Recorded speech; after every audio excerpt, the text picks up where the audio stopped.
Hello ladies and gentlemen, and welcome back to another episode of Parks and Tech. Today we're going to be taking a look at another trail camera. However, this time it's from a company called Apeman. A huge thank you to Apeman for sending this out for my unbiased review. At the time of creating this part of the video, this camera is on sale on Amazon for $41.99. It's normally $59.99. I will post a link in the description below. At either of those prices, is this trail camera worth it? We're going to find out. Let's take a quick look at the packaging. On the front, we have the trail camera itself. It's a nice looking camera.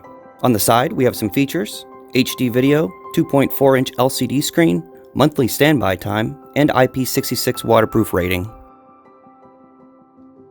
On the back, we have the key features: 16 megapixel images, 26 IR LEDs, 1080p HD video, half a second trigger speed. This is everything you get inside the box.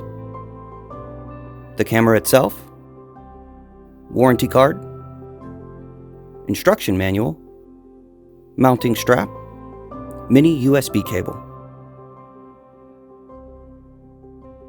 and finally, a bag of mounting plates and brackets.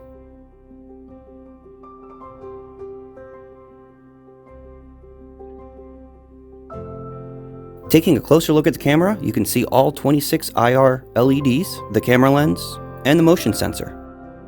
On the side, you have your clips to keep the camera closed and a space where you can attach a lock if you would like. The clasps themselves feel strong and sturdy. This mount on the back is something new to me, and I must say, I really like the idea of it. Every trail camera has some sort of mount on the back for the straps, but this is a little bit of a different design, and first impressions, I really like it. Nothing but the hinges on this side. On the bottom, you have a tripod mount. And this brings us back to the front. The outside is made of plastic, however, it doesn't feel cheap. To open the camera, release the clasps on the side. Here is your 2.4-inch LCD screen, your control pad, and your battery compartment. This compartment cover is easy to unclip, which is a good thing. This camera uses 8 AA batteries, which are not included. I use the Amazon Basics AA batteries. On the bottom, you have your SD card slot, mini USB port, and your mode switches. This is the SD card I'm using, and it is a micro SD card with the full-size adapter. Let's put in the SD card and get this all set up. The mode switch has 3 modes: off, test, and on. Off is off, test is for setup and testing, and on is on.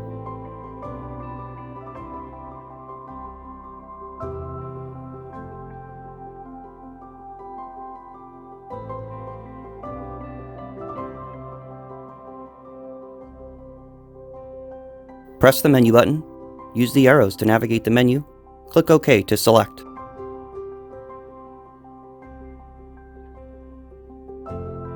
Mode gives you camera or photo only, video only, or both. I prefer both personally. Photo size lets you change the photo resolution.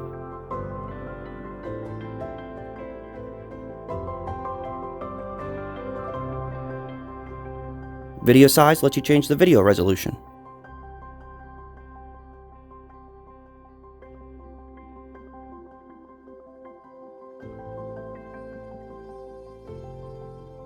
Picture number lets you set how many photos it will take once triggered. I'm in photo and video mode, so it will only let me select one.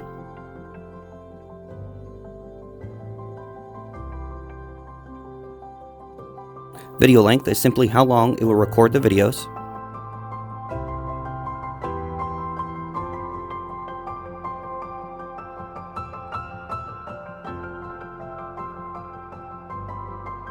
Here you can set your interval time. I will leave mine on the default. Timestamp can be toggled. I like my timestamps on. You can set a password if you wish. Serial number settings, time-lapse functions, power saving mode can be toggled. You can set a good bit of different languages as well. You can format your SD card. It's always recommended to do this before initial use, whether the card is used or brand new.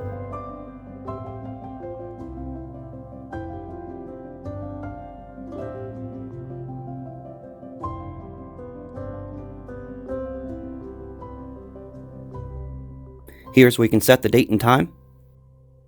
With the magic of editing, I now have the date and time set. You can set all settings back to default.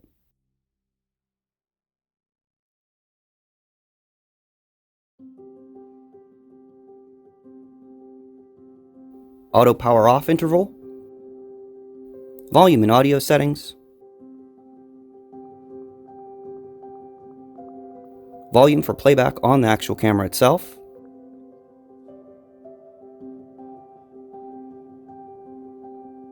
This is where you'd upgrade your firmware, and see of course what firmware version you currently have. And that's all the settings. The replay button on the control panel is where you would go to view what's on the camera. This will allow you to see your videos and your photos. I'm going to be using this strap it came with to mount it on my fence outside. But first I'm going to turn off the camera and dance to the shutoff music. I got the camera mounted how I want it and have it in test mode currently, just double checking my settings.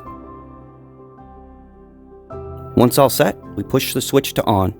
You'll see the countdown on the bottom right corner of the LCD screen. Close it up and it's good to go.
All in all, this camera works, and it works pretty well.